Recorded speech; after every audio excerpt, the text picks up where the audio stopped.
What's up, everyone? Today I have some interesting thoughts for you that may or may not break the Assassin's Creed series for you.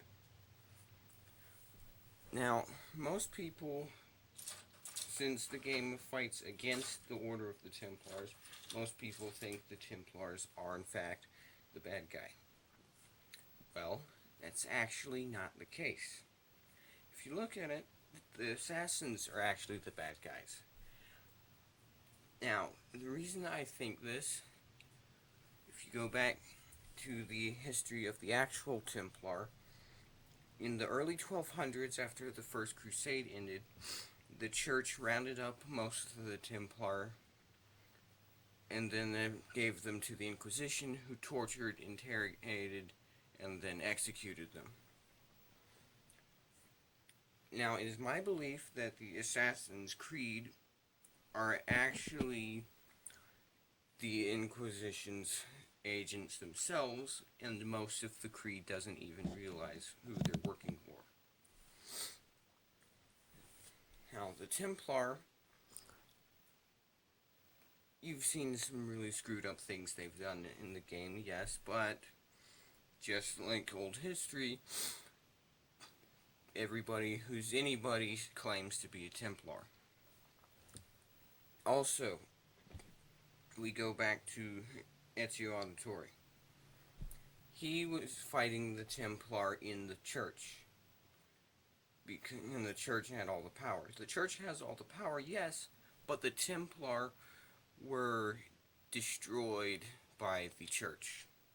So the Templar would never actually work with the church in Rome if they could. Therefore, those who you think are the Templar in the second and third Assassin's Creeds are not actually Templar. Either that or some of the military forces there, such as the French, are Templars undercover and they're trying to take out the Pope. Which, why'd you stop him? I mean, who cares about the Pope, right? Anyway, and then the governor of Havana, he was after that, what is that thing called? Well, you know, the big thing in the room that allows you to see through other people's eyes. Anyway, he may have been doing that for the good of things. For example, when he said, when you spy on the governor through the eyes, he's talking about collecting blood samples from the Jacobites so he can, quote, keep an eye on them. The Jacobites were Scottish rebels during the early 1600s to the late 1700s. In old history, the actual Templar order helped Robert the Bruce of Scotland in the mid-1200s in his fight against England back then. Therefore, when you kill him,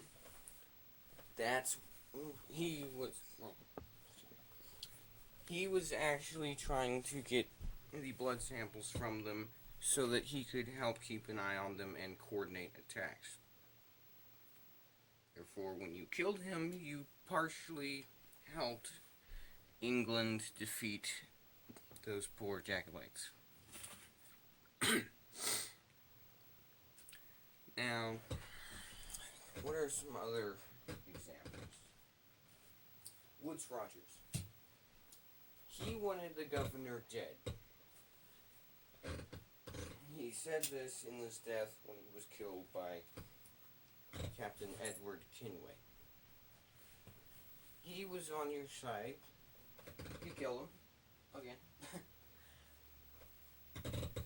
He was just trying to straighten out the corruption in his order.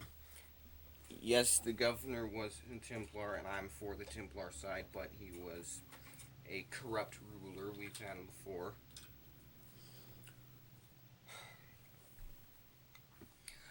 Also,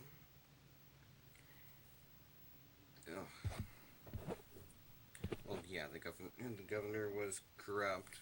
He'd gone a little bit power mad, but he had good intentions.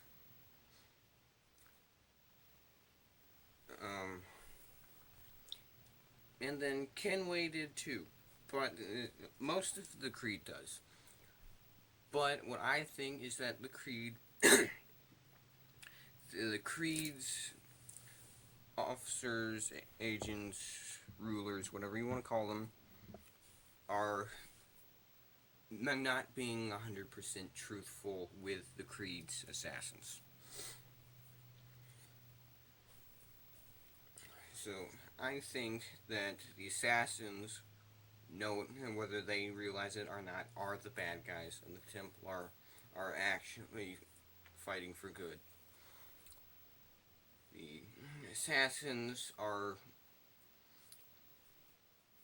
um, unbeknownst to them, Inquisition agents. The Templar, you may not have even killed any actual Templar agents. Who knows? They might be telling you that they're the Templar, and they might not even be Templar at all. They might just be all unconnected groups. So, let me know what you think in the comments. Comment, like, and subscribe. Thank you. Hope you have a good day. I hope you know which side you're on in Assassin's Creed Rogue.